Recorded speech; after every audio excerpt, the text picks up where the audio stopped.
Someone thought, wow, I bet if we just put everyone in the Slack group, they would all be best friends and they would share best practices forever and it would just run on its Duh, own. of course. No, Does not work. I'm Scott Logan, and we're making fun of marketing. Hello, everyone. Thanks for joining the Making Fun of Marketing podcast. We know you all have a hard job on the sales and marketing side, so we hope this is a bright spot for your week. We have with us Nisha Baxi, who runs the Gong Visioneers Community and sits on the customer success leadership team at Gong.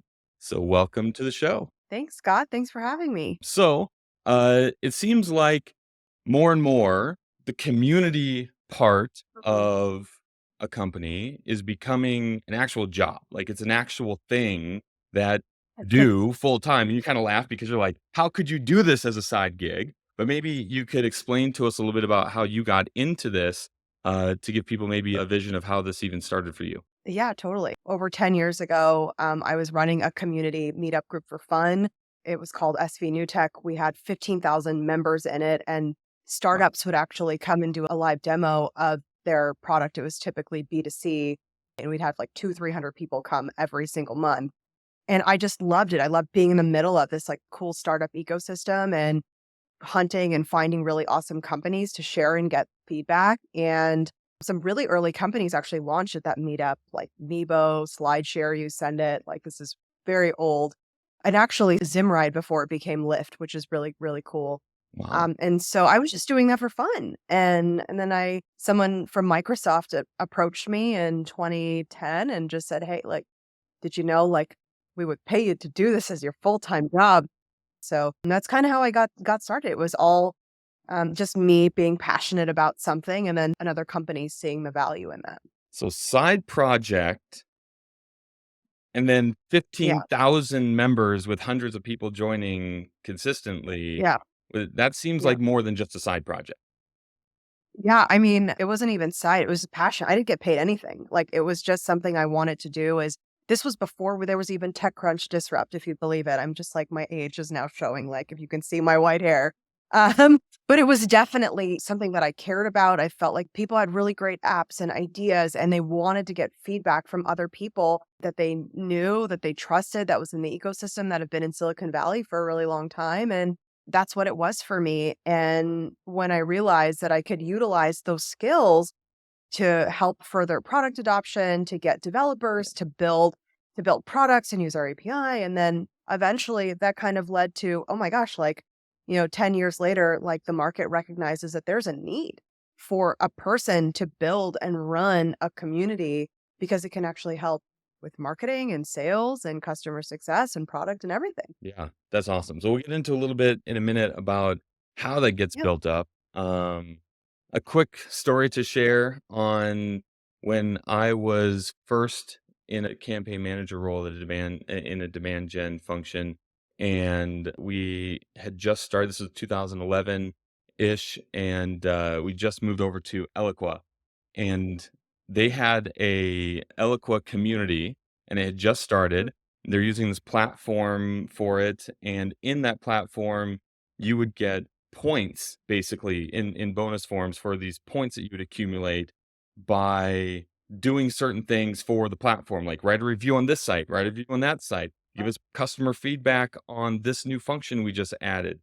And I became so obsessed with this whole Yep. process that I had like blown through to be in the top 5 or top 3 for wow, I was number 1 on the leaderboard. And my boss came over to me after I had like the more difficult challenges to now complete, where it's like we need to do a case study, we need to do a video, we need to present at one of their conferences. And she's like, okay, so you're doing a good job, but I think this community is distracting you from what you're doing.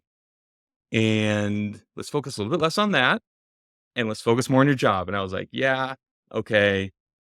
Yeah, I can back off that. And I stopped caring about the leaderboard and checking it all the time and trying to get up there. But the cool thing is that this community, we Yeah. were striving to try and find this new content for new best practices and new ways to do things, which we were even finding solutions in the platform that the people making out weren't even able to figure out or weren't down that path enough.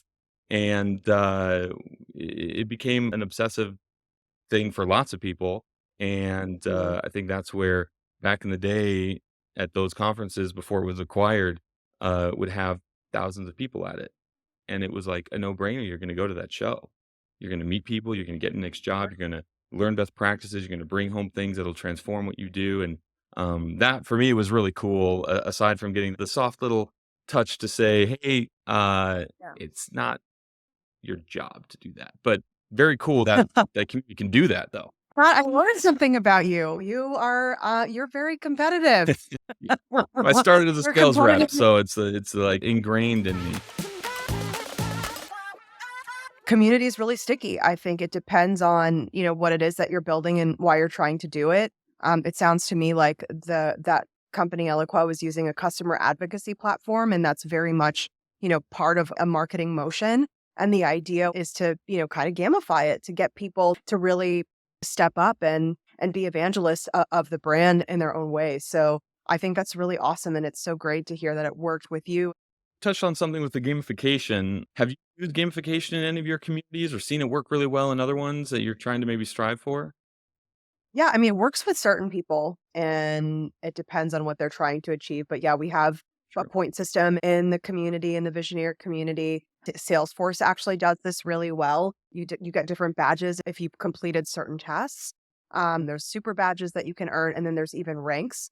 So based on however many badges that you have and what you've accomplished, that there's different ranks.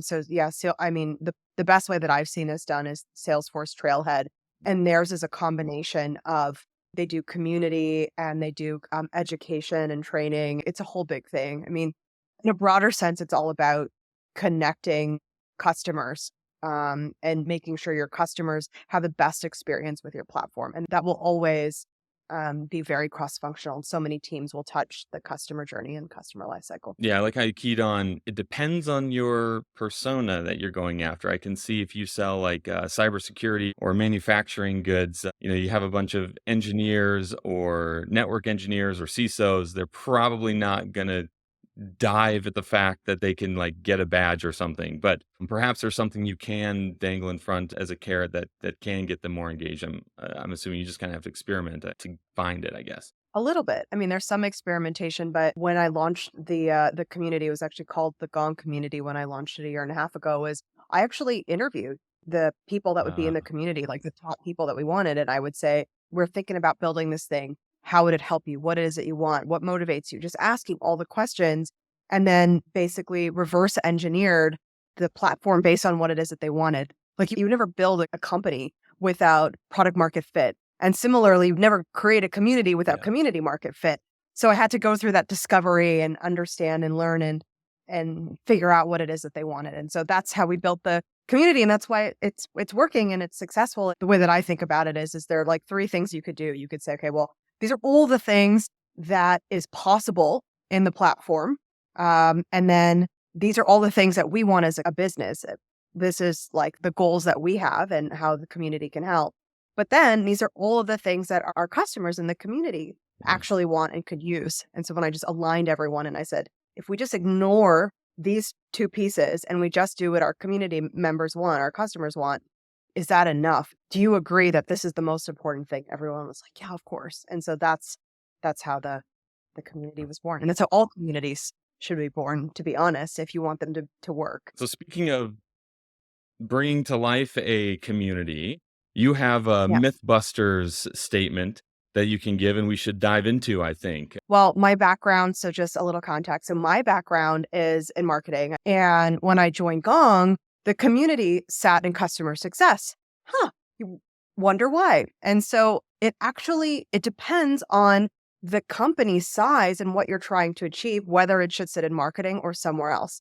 So the framework that I use is, are you trying to build a pre-sale community or post-sale community? Mm, So pre-sale community is, hey, like we want to be evangelists of our brand. People don't know that this is a thing. I'm building a category. So when you're building a category as a startup, you think about content and you think about community. yeah. So you need to create a community of like-minded people to connect on that topic. So a great startup that's doing this now is Pocus with product-led growth. And so they have a whole community of people that care about product-led growth, and they talk Yeah. about that. And that very squarely sits in marketing, and that makes sense. And now for Gong, now we've got thousands of customers, and our customers are telling us, well, we want to be able to connect with other people that are exactly like me and that also use Gong. And so in that sense, it makes sense to have it in customer success, because now that your marketing worked. Good job, marketing. You got people to buy Gong. Like, your why worked, your what worked, but now your customers are asking how. And they want to hear from the voice of another customer like themselves. How do we actually use this product? Yeah. And so that's why it sits in customer success. So it's that level of authenticity is needed. And when it sits in customer success, then it actually ties very nicely into the whole story. I like how you knew who you were speaking to. Marketing always needs their egos boosted. So good job, marketing. You got them in. Now let's actually take this where the customer Yeah. voice is on your side. And the other side of making fun of marketing is making marketing the fun part of your job, and taking that community away.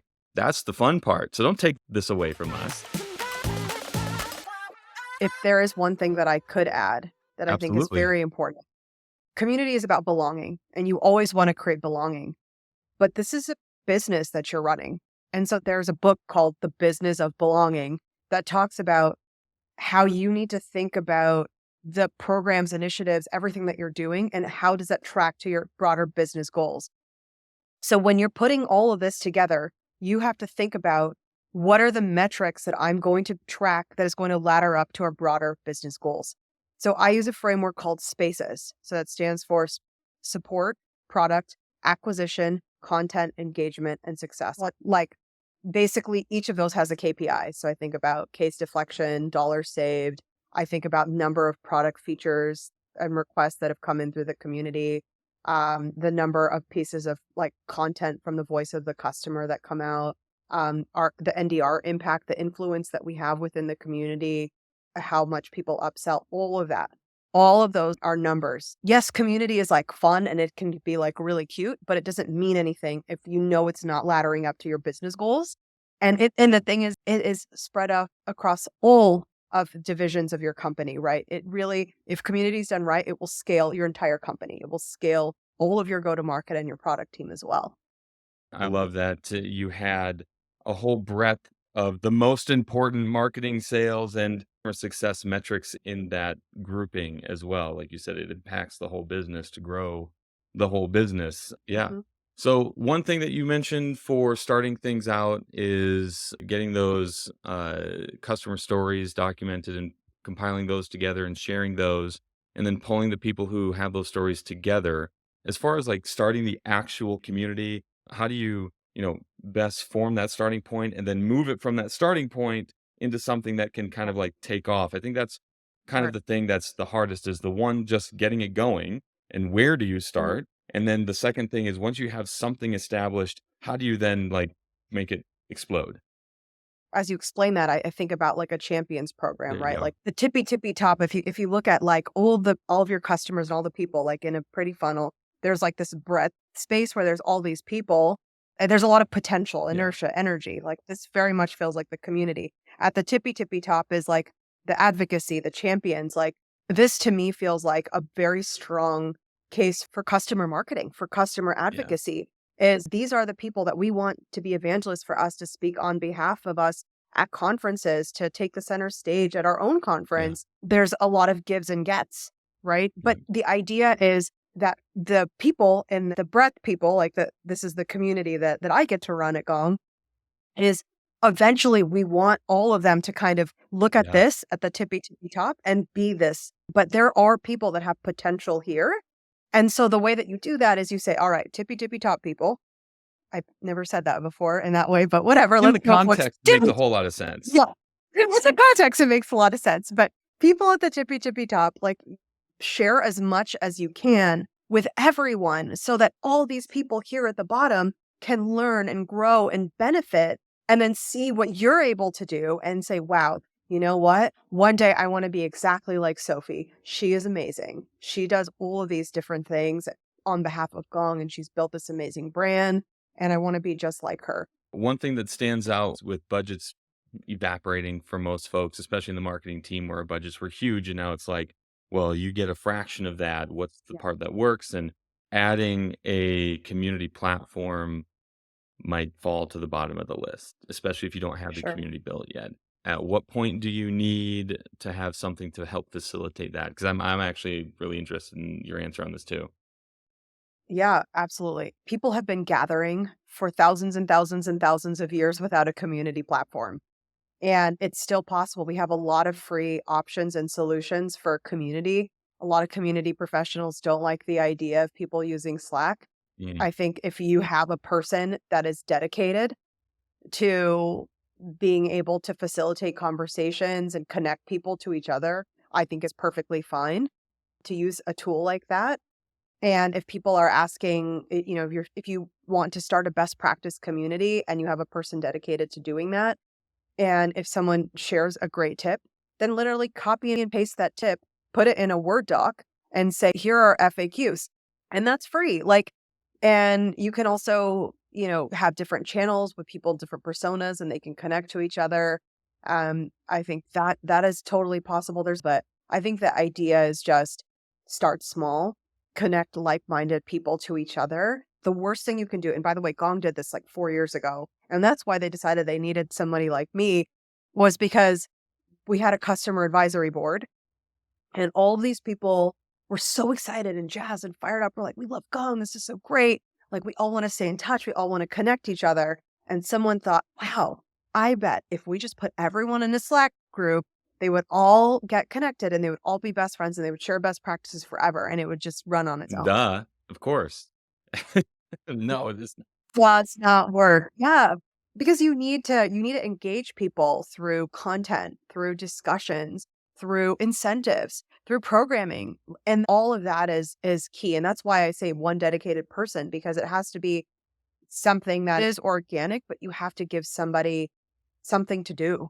You Yeah. can't just be like, go to the park. It's like, okay, well, I'm going to the park. Yeah, I'll like swing on the swings and then I'll play. But if you're like, hey, we're gonna do a relay race at 10:30, then everyone's like, yeah. Then you get more people that are coming to the park because they want to be part of this relay race or three-legged race or whatever it is that you planned.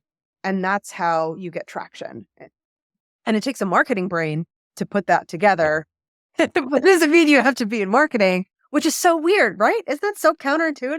Yeah, yeah, and So I like the scrappiness of it because I almost think that, especially when you're just yeah, starting out, the scrappiness of, "Oh, I can just join a Google Doc that they sent me and just dump a bunch of good ideas," or maybe have it be its own, like, Reddit thing or something where you just kind of share within your small group of people that yeah, you're starting with to kinda create that camaraderie. So, I yeah, love that advice. yeah. That's fantastic. Well, there are so many awesome nuggets of information there that can be taken away. So I'm going to try to summarize them here from what we discussed. When you're building the community, interview all your top customers first and find out what they care about, what they want to talk about, how they want to meet, how they want to communicate, what's going to be most beneficial to them.